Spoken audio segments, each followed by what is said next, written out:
At exactly 2:13 a.m., a stranger entered Daniel's taxi. He looked at Daniel through the rearview mirror and said, "Tomorrow, you will die."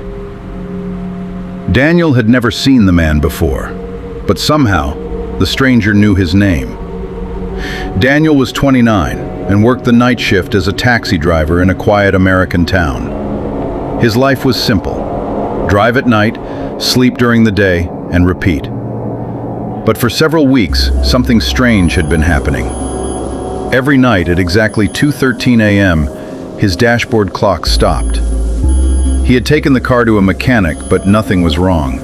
That night, when the clock stopped again, Daniel saw a man standing alone beside the road. He wore a long black coat. Daniel stopped. The man entered the back seat. "Where to?" Daniel asked. 17 Willow Street. Daniel froze. That house had been abandoned for years. "Are you sure?" The stranger smiled. "You won't be asking me that tomorrow." Daniel started driving. For several minutes, neither man spoke. Then the stranger said, "You have a sister." Daniel looked at him. "How do you know that?" "She'll call you at 2:27.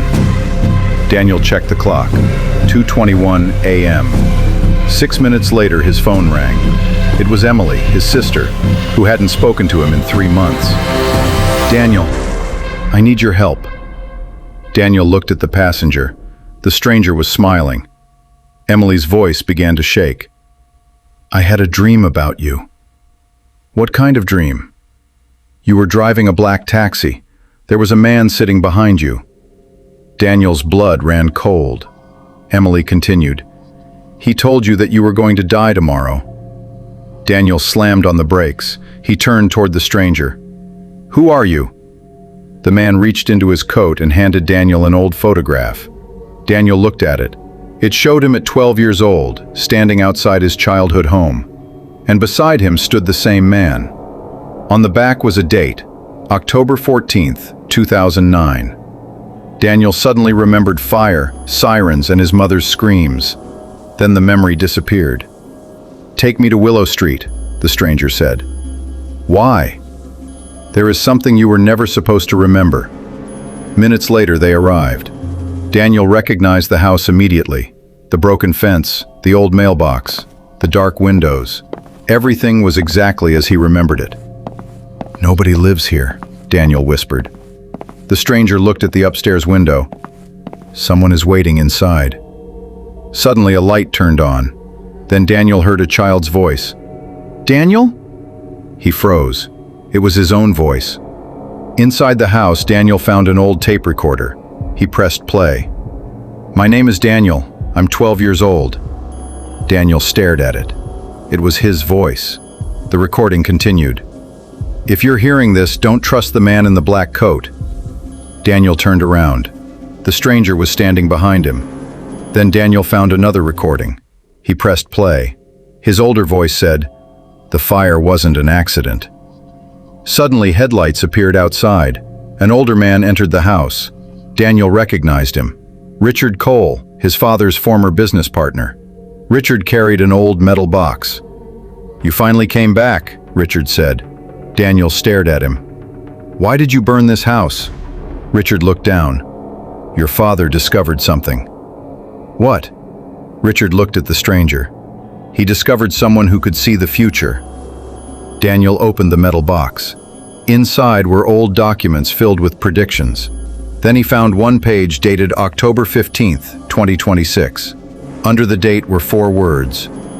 "Daniel dies at 2:13 a.m. Daniel looked at the clock. 2:09 a.m. 4 minutes remained. He turned to the stranger. "Is this why you brought me here?" "No." "Then why?" The stranger looked at him. "Because your father didn't discover my secret." He paused. "He discovered yours." The clock changed. 2:13 a.m. Suddenly, Daniel remembered everything. The fire, his father hiding him in the basement, Richard entering the house, the flames, his father running back inside. Richard had started the fire. But Daniel remembered something else. He looked at the man in the black coat. Tears filled his eyes. "Dad?"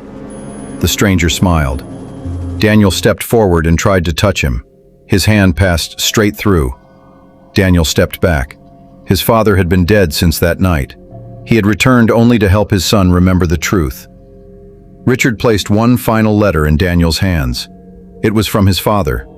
Daniel opened it. The letter contained only a few words. "I couldn't save myself that night, but I saved you. Don't spend your life looking backward. You survived for a reason." Daniel held the letter against his chest. For the first time in years, he cried. Then he looked toward the hallway. His father was gone.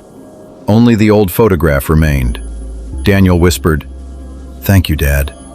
Outside, his taxi radio suddenly turned on. Static filled the night. Then, for one brief second, Daniel heard his father's voice. "You're welcome, son." The radio went silent. Daniel walked back to his taxi. He looked at the dashboard clock. 2:14 a.m. For the first time, the clock didn't stop. Daniel started the engine. The sun was beginning to rise. For years, he had been running from his past. Now he finally understood. His past wasn't something he needed to escape. It was something he needed to accept. Daniel drove toward the sunrise, and for the first time in his life, he wasn't afraid of tomorrow.